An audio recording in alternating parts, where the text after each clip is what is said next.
வணக்கம் kitchen lovers, வாங்க இன்னைக்கு நம்ம கால்சியம் நிறைந்த பிரண்டை சட்னி எப்படி செய்யறதுன்னு பார்க்கலாம். அதுக்கு முன்னாடி பிரண்டை வாங்கலாம். இவங்க கமலம்மாட்டை வந்து பார்த்தீங்கன்னா எப்போவுமே வந்து இளம் பிரண்டையை தான் கொண்டு வருவாங்க. அவங்கள்ட்ட நிறைய பேர் பார்கிங் பண்ணாங்க, ரொம்ப ஃபீல் பண்ணாங்க. அவங்க சொல்கிறத கேளுங்க. இது எவ்வளோம்மா? இது 10 ரூபா. இது 20 ரூபா. இந்த அம்மாட்ட காய் வாங்க வரவங்க இது ஒன்று 10 ரூபான்னு சொன்னால் 2 20 3 20 ரூபான்னு கொடுங்க, ஒன்று 10 ரூபான்னு கொடுங்கன்னு கேட்குறாங்க. வச்சுருக்கிறதே ஒரு 4 ஊரில் நமக்காக ஒரு கால்சியத்தை அள்ளி கொண்டு வந்து கொடுக்குறாங்க.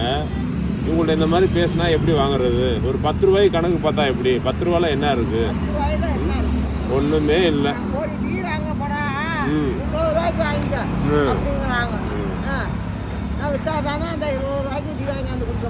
கண்டிப்பாக. ஓகே, ஒரு வழியாக பிரண்டை வாங்கிட்டு வந்தாச்சு 2 கட்டு. அதை க்ளீன் பண்ணி சுத்தமும் பண்ணியாச்சு. இப்போ அதை ரெடி பண்ணி செய்யலாம். வாங்க கிச்சனுக்கு என்னென்ன இன்க்ரீடியன்ஸ் பண்ணலான்னு பார்க்கலாம். காஞ்ச மிளகாய் ஒரு 5, காரம் இல்லாதனால கொஞ்சம் கூட வச்சுருக்கிறேன். கடலைப்பருப்பு 2 ஸ்பூனு, உளுந்தம்பருப்பு 2 ஸ்பூனு, நெல்லிக்காய் அளவு ஒரு புளி, சின்னதாக ஒரு 3 தக்காளி பழம், ஒரு 4 உரிச்சு வச்ச பூண்டு கட் பண்ணிக்கோங்க, கருவேப்பிலை தாளிப்புக்கு, கடுகு உளுந்து மிளகாய் தாளிக்கிறதுக்காக ஒரே ஒரு மிளகாய் மட்டும் பிச்சு போடுங்க, கொஞ்சம் பெருங்காயம். ஓகே, இப்போ வந்து பார்த்தீங்கன்னா உளுந்தம்பருப்பையும் கடலைப்பருப்பையும் மிளகாய் இதெல்லாம் போட்டு கொஞ்சம் பொன்னிறமாக வறுத்துக்கலாம். அதை வந்து பொடி பண்ணி வச்சுக்கணும் மிக்சியில் போட்டு ஆறுன அப்புறம். இப்போ அடுத்து கடாயில் வந்து பிரண்டையை போட்டு பொன்னிறமாக வறுத்துக்கலாம். பொன்னிறமாக வறுத்த கடாய் பொன்னிறம் ரெடி ஆயிடுச்சு. இப்போ இதில் வந்து பார்த்தீங்கன்னா நீங்கள் அதில் தக்காளி, பூண்டு, புளி 3ஐயும் அதில் போட்டு வதக்கலாம்.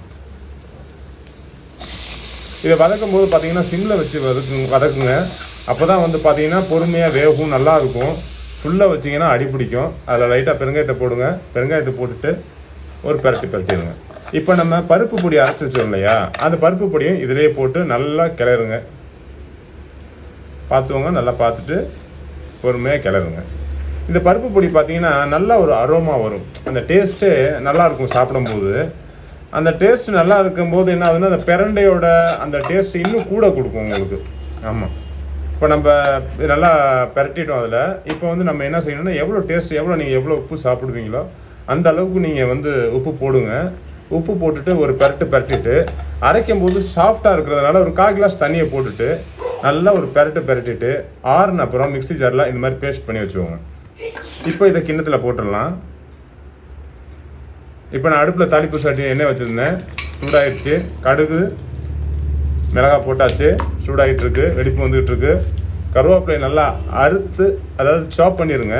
சாப் பண்ணி போட்டிங்கன்னா அது வேஸ்ட்டாக ஆகாது. சாப்பிடும்போது முழுசாக போட்டிங்கன்னா, சாப் பண்ணிங்கன்னா எல்லாம் தாராளமாக தோசையோடு சேர்த்து சாப்பிட்டுக்குவாங்க. அதை ஒதுக்க மாட்டாங்க, உடம்புக்கும் நல்லது. கடுகு வெடிச்சிருச்சு. இப்போ நம்ம ஸ்டவ் ஆஃப் பண்ணிடுவோம். இப்போ அதில் கருவேப்பிலையை போட்டோம், தாளிப்பு முடிஞ்சிச்சு. இப்போ அதை வந்து நம்ம சட்னியில் போட்டு ஒரு பரட்டிடுவோம். அவ்வளோதாங்க, முடிஞ்சிச்சுங்க. வாசம் அப்படியே தூக்குதுங்க, சூப்பர். இப்போ ரெடி ஆகிடுச்சு தோசை. இப்போ சாப்பிட்டு பார்ப்போம் எப்படி இருக்குதுன்னு. வேறு லெவலுங்க, சூப்பர்.